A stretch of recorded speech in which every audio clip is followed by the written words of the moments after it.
உங்களுக்கு குழந்தை பிறந்து அவங்களுக்கு குழந்தை பிறக்கிற வரைக்கும் இந்த கட்டில் ஸ்ட்ராங்கா இருக்கும்.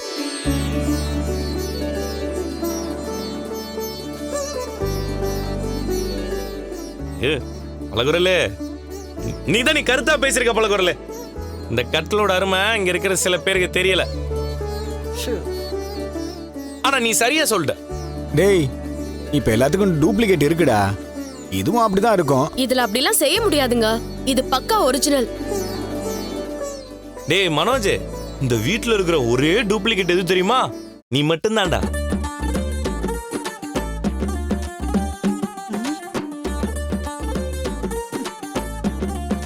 டேய், இவ இது வரைக்கும் எதையும் இவ்வளவு பாராட்டுனதே இல்லடா. ஸ்ருதி சொல்றானா சரியாதான் இருக்கும். அது சரி. டேய் இரா. அப்பா, எல்லாரும் இருக்கும்போதே ஒரு விஷயம் சொல்லணும்பா. என்ன விஷயம்ப்பா? எங்க கம்பெனி ஒரு ஈவென்ட் நடத்துறாங்கப்பா. என்ன ஈவென்ட் ரவி? கப்பிள்ஸ்க்கு நடத்துற காம்படிஷன். அதுல பெஸ்ட் கப்பிள் யாருன்னு போட்டி வச்சு அதுல ஜெயிக்கிறவங்களுக்கு அவார்டு கொடுப்பாங்க. எங்க ஹோட்டல் ஓனர் தான் அந்த ஈவென்ட்டுக்கு ஃபுட் கான்ட்ராக்ட் எடுத்திருக்காரு. அதுல கலந்துக்கிறதுக்கான ஃபார்ம் தான் இது. நம்ம வீட்ல தான் 3 ஜோடி இருக்குமே. அங்கிள் ஆண்டியோட சேர்த்து 4 ஜோடி இல்ல? அது தெரியும். ஆனா ஏஜ் லிமிட்னு ஒண்ணு இருக்குல்ல. ஓ. அதுல நம்ம 3 கப்பிள்ஸ் தான் மேட்ச் ஆகும். ம். நான் அந்த ஃபார்ம் வாங்கிட்டு வந்திருக்கேன். இந்தாங்கப்பா.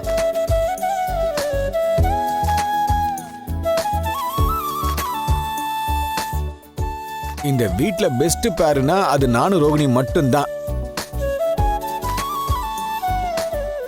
அதுக்கப்புறம் வேணும்னா உன்னையும் ஸ்ருதியும் சொல்லிக்கலாம். அவ்வளவுதானே? டேய், முத்துவும் மீனாவும் இந்த வீட்டுல தான் இருக்காங்க. விடுப்பா, அவன் என்னைக்குமே அவனை மட்டும்தானே வசதி பேசுவான். நீ ஆஃப் ஆயிட்ட. இவன் கிடக்குறான் மீனா, விடு. நம்மளை பொறுத்த வரைக்கும் இந்த உலகத்திலே சிறந்த ஜோடி நம்ம தான்.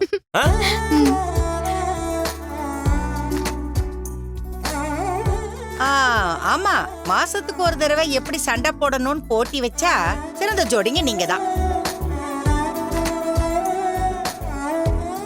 பேசுறாங்க பாரு. ஆண்டி, ஹஸ்பண்ட் அண்ட் வைஃப்னா சண்டை வரதானே செய்யும். இப்ப முத்து மீனாக்கு அவங்க பிசினஸ்ல ஹெல்ப் பண்றாரு. மீனா முத்துக்கு கார் வாங்கி கொடுத்தாங்க.